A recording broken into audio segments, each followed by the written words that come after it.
Existe una mentira que ha mantenido a innumerables almas encadenadas al miedo durante mucho más tiempo del que imaginan. Es una mentira susurrada silenciosamente a los corazones heridos, repetida tantas veces que muchos creyentes sinceros han llegado a confundirla con la verdad.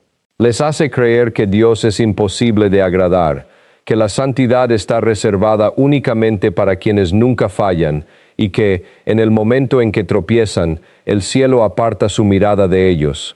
Les convence de que el camino hacia Dios es tan estrecho, tan implacable e imperdonable, que un solo paso en falso basta para quedar fuera de su misericordia. En algún momento de su camino de fe, muchos fueron enseñados a temer cosas que Dios jamás les pidió que temieran. Les enseñaron a cargar culpas que el cielo nunca puso sobre sus hombros. Esta noche quiero hablarles de 5 de esas cargas, 5 cadenas que no provienen de Cristo, sino de la confusión, el miedo y el error humano. Son cadenas que han mantenido a innumerables almas alejadas de la misericordia que han estado buscando durante años.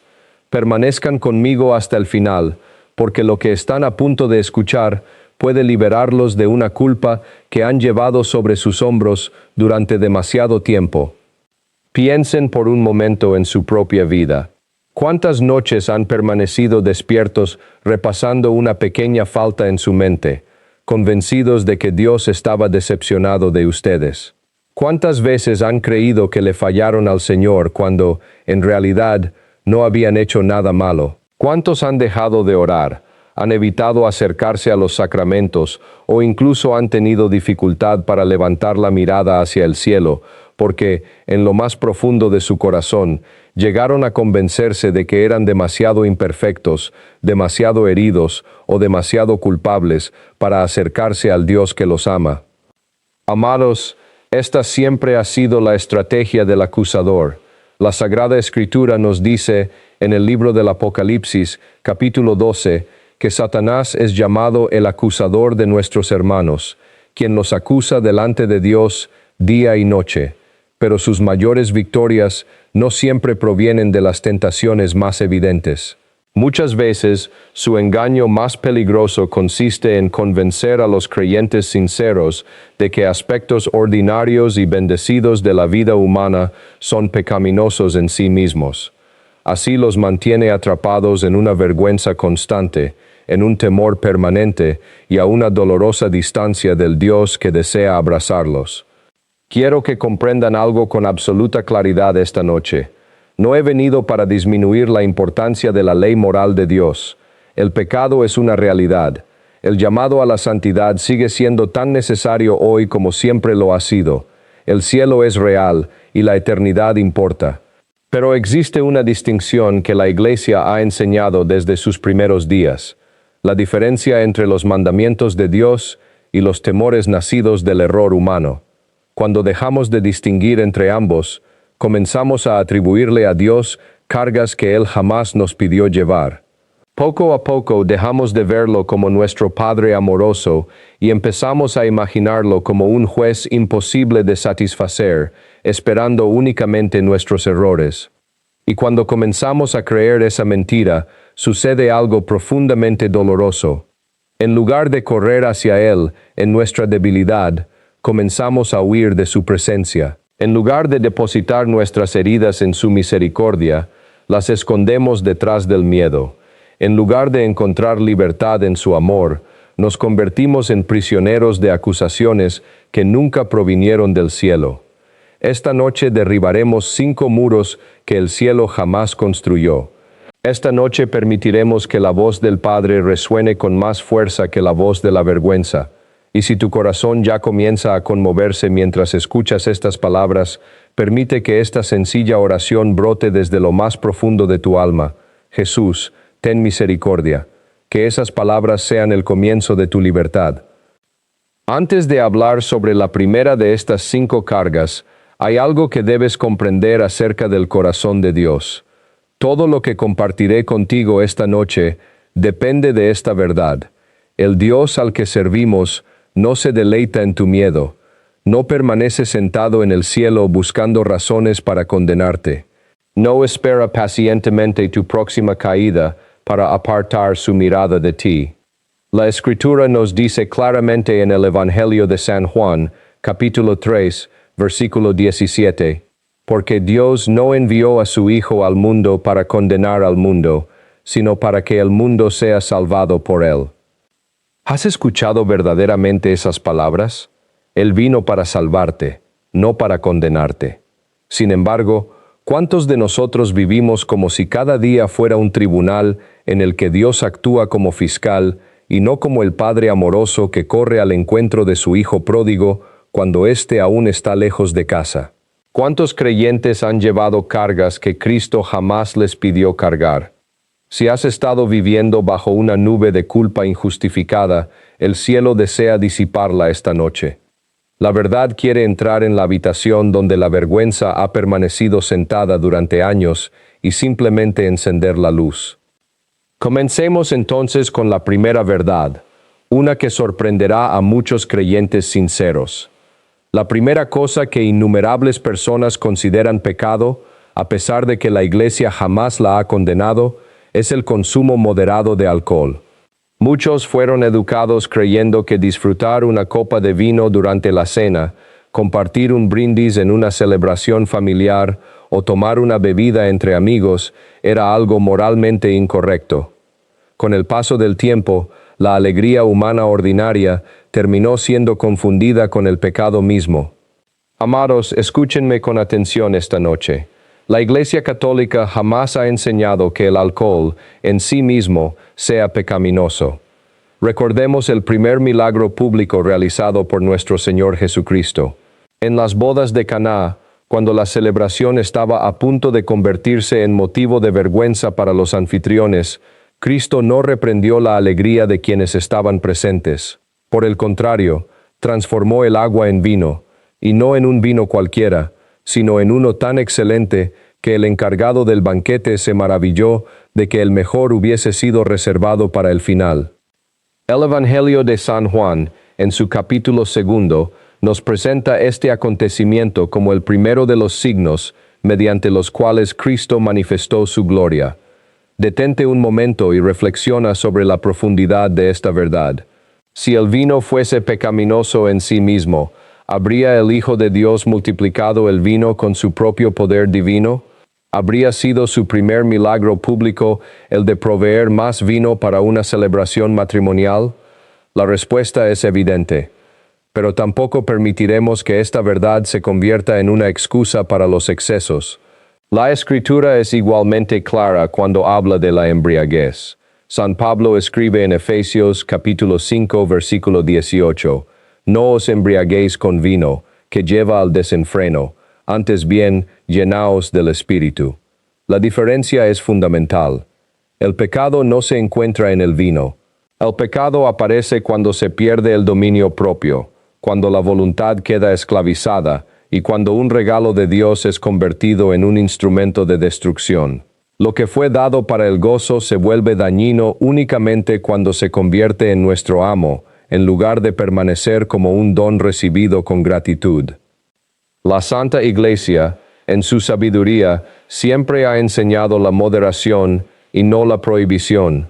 Santo Tomás de Aquino enseñó que el uso moderado del vino no solamente es permitido, sino que puede convertirse en una ocasión para agradecer a Dios por los frutos de su creación. Por ello, si durante años has cargado con culpa por haber compartido una copa de vino en el aniversario de tu matrimonio o por haber levantado tu copa durante la boda de tu hija, escucha con claridad la voz de la Iglesia esta noche. Esa culpa jamás provino de Dios. Sin embargo, si el alcohol ha llegado a ocupar el lugar que solo Dios debe ocupar en tu corazón, si se ha convertido en el refugio al que corres antes que al Señor en medio de tu dolor, entonces estamos hablando de una situación completamente distinta, una que merece ser presentada con sinceridad, humildad y oración ante Dios. Antes de continuar, quiero invitarte a hacerte una pregunta importante. ¿Cuántas otras cosas has condenado silenciosamente dentro de tu propio corazón que Dios jamás condenó?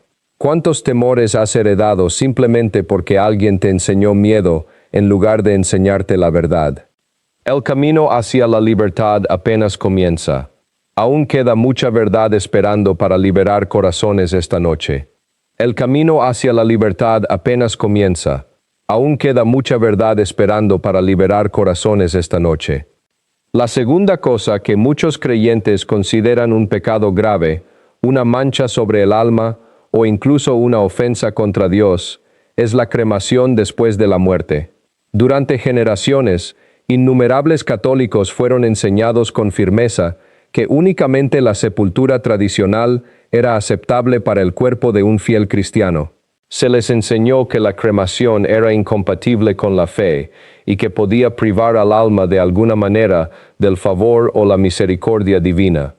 Y precisamente por ello, muchas familias han cargado durante años con un dolor que jamás debieron llevar.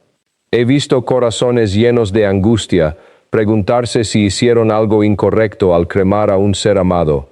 He escuchado a madres llorar en silencio, pensando que la decisión tomada para despedir a un hijo o a un esposo pudo haber tenido consecuencias espirituales irreparables. He conocido personas que, incluso muchos años después de la pérdida de un familiar, continúan preguntándose si Dios miró aquella decisión con desaprobación. Pero esta noche quiero que escuches claramente la enseñanza de la Iglesia. Durante un largo periodo de la historia, la Iglesia recomendó únicamente la sepultura del cuerpo humano, principalmente por su profundo significado espiritual y por el testimonio que ofrece sobre nuestra esperanza en la resurrección. Sin embargo, en el año 1963, la Iglesia, por medio de la Congregación para la Doctrina de la Fe, levantó formalmente la prohibición de la cremación, siempre que ésta no sea elegida como un rechazo deliberado de la fe cristiana o como una negación de la resurrección del cuerpo. El Catecismo de la Iglesia Católica, en el número 2301, enseña con claridad que la Iglesia permite la cremación siempre que no exprese una negación de la fe en la resurrección futura. Detente por un momento y escucha nuevamente esas palabras. La Iglesia la permite. ¿Por qué es tan importante comprender esta verdad? Porque existen innumerables personas que continúan viviendo bajo el peso de una culpa innecesaria. Han llegado a creer que algo sagrado fue perdido para siempre, que alguna gracia fue negada, o que la misericordia de Dios quedó limitada por el modo en que un cuerpo regresó al polvo de la tierra. Pero la misericordia de Dios jamás ha dependido de eso. Las Sagradas Escrituras nos recuerdan desde el libro del Génesis: polvo eres y al polvo volverás. Estas palabras no son una amenaza, sino un recordatorio humilde de nuestra condición humana y de nuestra esperanza eterna. Lo que verdaderamente importa no es el proceso mediante el cual el cuerpo regresa a la tierra. Lo que importa es el estado del alma al momento de presentarse ante Dios, la fe que abrazó durante su vida, la misericordia que buscó y el amor con el que aprendió a caminar junto al Señor. La Iglesia continúa recomendando la sepultura tradicional del cuerpo por el profundo respeto que merece como templo del Espíritu Santo. Asimismo, enseña que las cenizas deben conservarse juntas y recibir una sepultura digna o ser colocadas en un lugar sagrado apropiado, evitando su dispersión por motivos incompatibles con nuestra fe. Pero es importante decirlo con absoluta claridad: el acto mismo de la cremación no es un pecado. La cremación jamás tiene el poder de separar un alma del amor de Cristo. El Dios que llamó a Lázaro fuera del sepulcro no necesita que le indiquemos dónde encontrar a sus hijos. El mismo Señor que creó los cielos y la tierra con su palabra no encuentra dificultad alguna para devolver gloriosamente nuestros cuerpos en el día de la resurrección. Su poder jamás ha estado limitado por el tiempo, por la tierra ni por las cenizas.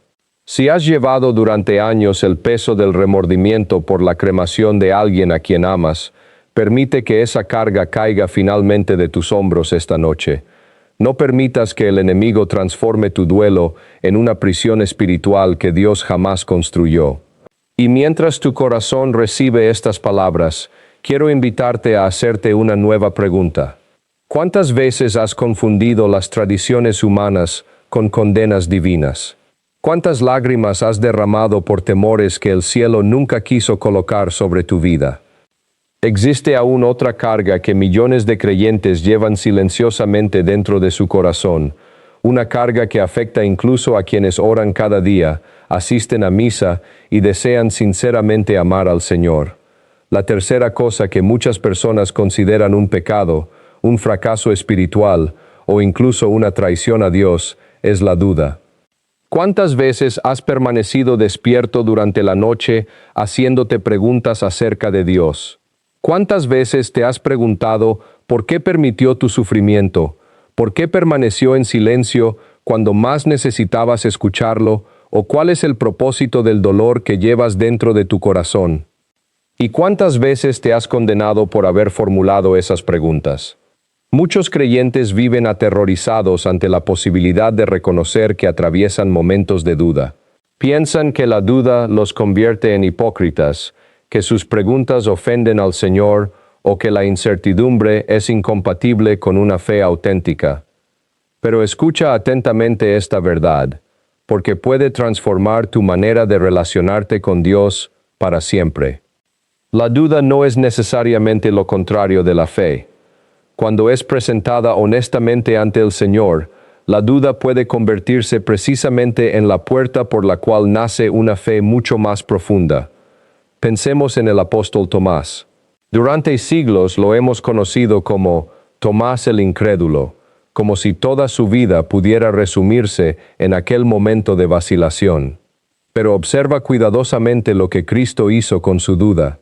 Cuando Tomás declaró que no creería hasta ver las heridas del Señor resucitado, Jesús no lo rechazó, no lo expulsó del grupo de los discípulos, no lo humilló delante de los demás. Por el contrario, se presentó ante él. Le mostró sus manos heridas y le dijo, «Trae aquí tu dedo, mira mis manos, trae tu mano y métela en mi costado. No seas incrédulo, sino creyente». Y fue precisamente en ese momento cuando Tomás pronunció una de las más hermosas profesiones de fe registradas en el Evangelio: «Señor mío y Dios mío». Observa lo que sucedió. La duda presentada humildemente ante Cristo terminó conduciendo a una confesión aún más profunda de su divinidad. Incluso San Juan Bautista, aquel que saltó de alegría en el vientre de su madre ante la presencia del Salvador, y que tuvo el privilegio de bautizar al mismo Cristo en las aguas del Jordán, atravesó momentos de profunda oscuridad espiritual. Desde la prisión envió a sus discípulos a preguntar a Jesús, ¿eres tú el que ha de venir o debemos esperar a otro? Si San Juan Bautista pudo luchar con preguntas difíciles y Santo Tomás pudo atravesar momentos de incertidumbre, ¿quién eres tú para creer que tus preguntas te separan automáticamente del amor de Dios? El Catecismo de la Iglesia Católica, en el número D88, distingue claramente entre la duda voluntaria, que rechaza deliberadamente lo que Dios ha revelado, y la duda involuntaria, que surge de las dificultades humanas para comprender plenamente los misterios de nuestra fe. Esta segunda forma de duda, aquella que nace no de la rebeldía, sino de la fragilidad humana, no es condenada como pecado. Por el contrario, forma parte del peregrinaje espiritual que prácticamente todos los santos han recorrido a lo largo de la historia. Tu camino hacia Dios no exige que nunca tengas preguntas. Lo que Dios te pide es que no dejes de caminar hacia Él, incluso cuando las tengas. La libertad continúa acercándose. Y todavía queda mucho más que el Señor desea revelar a tu corazón esta noche. La libertad continúa acercándose. Y todavía queda mucho más que el Señor desea revelar a tu corazón esta noche. Quizá algunos de ustedes han permanecido alejados de los sacramentos durante demasiado tiempo, precisamente por las dudas que han guardado en silencio. Tal vez han dejado de asistir a la Santa Misa porque se sienten indignos. Quizá han evitado acercarse al confesionario porque creen que sus preguntas los convierten en malos creyentes. Incluso puede que hayan llegado a convencerse de que son unos hipócritas por permanecer en la iglesia mientras luchan interiormente con aquello que no logran comprender. Pero escúchame atentamente esta noche, porque hay una verdad que necesitas escuchar más que cualquier otra palabra que pueda decirte. La iglesia jamás ha sido un museo reservado para los perfectos. La iglesia es un hospital para los heridos, una escuela para quienes todavía están aprendiendo a creer y un hogar para quienes continúan buscando el rostro de Dios. No permitas que el enemigo te convenza de que debes alejarte precisamente cuando más necesitas acercarte al Señor. Cristo no llamó únicamente a quienes tenían todas las respuestas. Llamó también a quienes tenían miedo, a quienes dudaban y a quienes necesitaban ser levantados por su misericordia. Y si tus preguntas son sinceras, preséntalas ante Él. Dios no tiene miedo de tus interrogantes. Su amor es infinitamente más grande que tus dudas, y su misericordia es mucho más profunda que las sombras que todavía permanecen dentro de tu corazón. Existe otra herida que ha mantenido a muchísimas personas viviendo lejos del amor de Dios durante años. Es una herida silenciosa que continúa provocando lágrimas ocultas y sentimientos de indignidad espiritual en innumerables corazones. La cuarta cosa que muchos creen que constituye un pecado imperdonable delante de Dios es el divorcio. Quiero pedirte que escuches las siguientes palabras con todo tu corazón, especialmente si esta herida forma parte de tu propia historia. La Iglesia Católica jamás ha enseñado que el simple hecho de sufrir un divorcio civil, particularmente cuando existe abandono, abuso, violencia o traición por parte del otro cónyuge, convierta automáticamente a una persona en alguien separado de la gracia y del amor de Dios. Por desgracia, innumerables hombres y mujeres han permanecido durante décadas alejados de la vida sacramental porque llegaron a convencerse de que un matrimonio roto significaba también una relación rota con Dios. Han dejado de acercarse a la Santa Misa. Han permanecido sentados en los últimos bancos del templo, sintiéndose observados y juzgados. Han rechazado participar plenamente en la vida de la Iglesia, porque creen que ya no pertenecen a ella. Pero la verdad es mucho más hermosa que la mentira que durante años han escuchado. El Catecismo de la Iglesia Católica, en el número 2386, habla directamente del cónyuge que ha sido injustamente abandonado. La Iglesia enseña que quien ha hecho todo lo posible por salvar su matrimonio y ha sufrido el abandono injusto del otro, no comete pecado por buscar un divorcio civil, cuando éste resulta necesario para protegerse a sí mismo o garantizar el bienestar de sus hijos. Detente por un momento y permite que esta verdad penetre profundamente en tu corazón. Si luchaste hasta el final por salvar tu matrimonio y aún así fuiste abandonado, Dios no te contempla con acusación. Si fuiste traicionado, humillado o herido por quien había prometido caminar contigo durante toda la vida, el Señor no permanece distante observando tu sufrimiento. Él permanece junto a ti. La Iglesia no te señala con un dedo acusador. La Iglesia llora contigo y continúa llamándote hijo amado y amada hija de Dios. Por supuesto, la Iglesia enseña también con claridad la indisolubilidad del matrimonio sacramental válido. Asimismo, existen situaciones particulares, relacionadas con un nuevo matrimonio civil, que requieren un discernimiento serio y, en algunos casos, el proceso de nulidad matrimonial para determinar si el vínculo anterior fue verdaderamente válido desde el principio. Pero observa cuidadosamente la diferencia. La complejidad moral no reside necesariamente en el divorcio mismo, sino en las circunstancias particulares que lo rodean. Cada historia humana es diferente. Cada herida posee un rostro distinto. Por esa razón, la Iglesia jamás puede reducir la vida de una persona a una sola palabra escrita en un documento civil. Quizá algunos de ustedes llevan años creyéndose excomulgados cuando jamás lo estuvieron.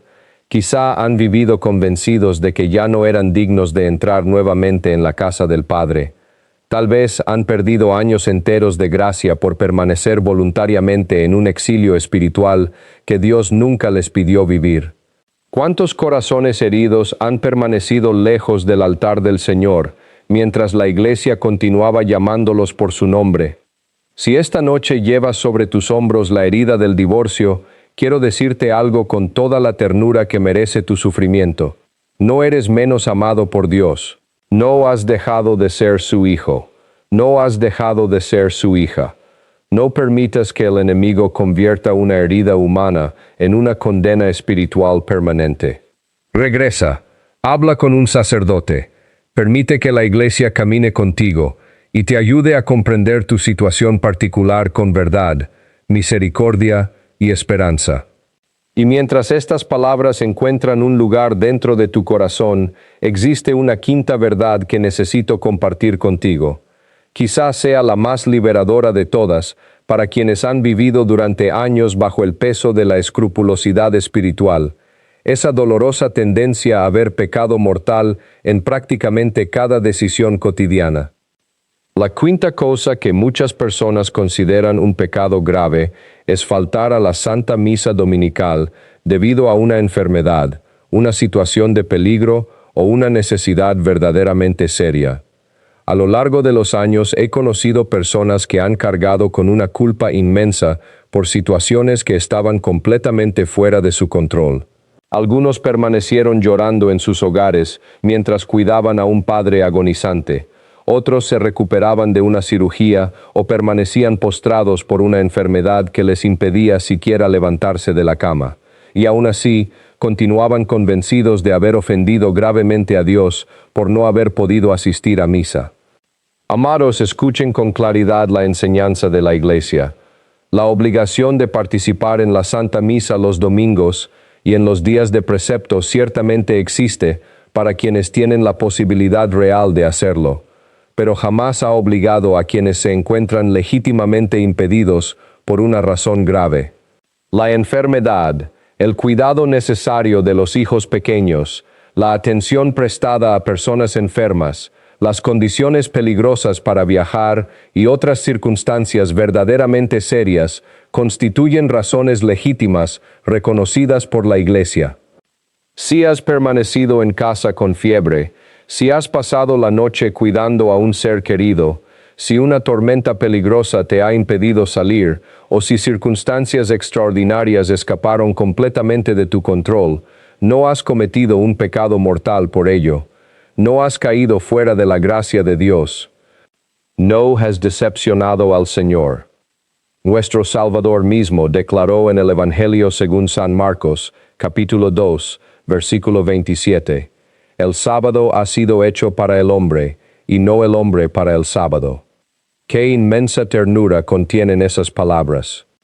Dios jamás creó sus mandamientos como trampas destinadas a sorprendernos en nuestros momentos de mayor fragilidad humana. El descanso dominical fue establecido como un regalo, una oportunidad para el encuentro amoroso con Él y una invitación permanente a renovar nuestras fuerzas espirituales. Cuando circunstancias verdaderamente ajenas a nuestra voluntad nos impiden recibir plenamente ese regalo, Dios no permanece observándonos con condenación. Él conoce nuestras limitaciones mejor que nosotros mismos. Ve aquello que los demás no pueden ver y distingue perfectamente entre la indiferencia voluntaria y la imposibilidad auténtica. Sin embargo, también debemos hablar con honestidad. Estas palabras no deben convertirse en una excusa para la comodidad espiritual ni para la pereza interior. ¿Cuándo podemos asistir a la Santa Misa y simplemente decidimos no hacerlo por indiferencia o falta de interés? Entonces nos encontramos ante una situación completamente distinta que merece un sincero examen de conciencia. El mandamiento permanece vigente para quienes pueden cumplirlo, pero para aquellos que durante años han cargado con culpas innecesarias por circunstancias que escapaban completamente de su voluntad, permitan que esas cadenas finalmente caigan esta noche. Porque el Dios que conoce tu corazón jamás ha dejado de comprender tus limitaciones humanas. Y aún queda una última verdad que el Señor desea depositar en tu corazón antes de continuar nuestro camino juntos.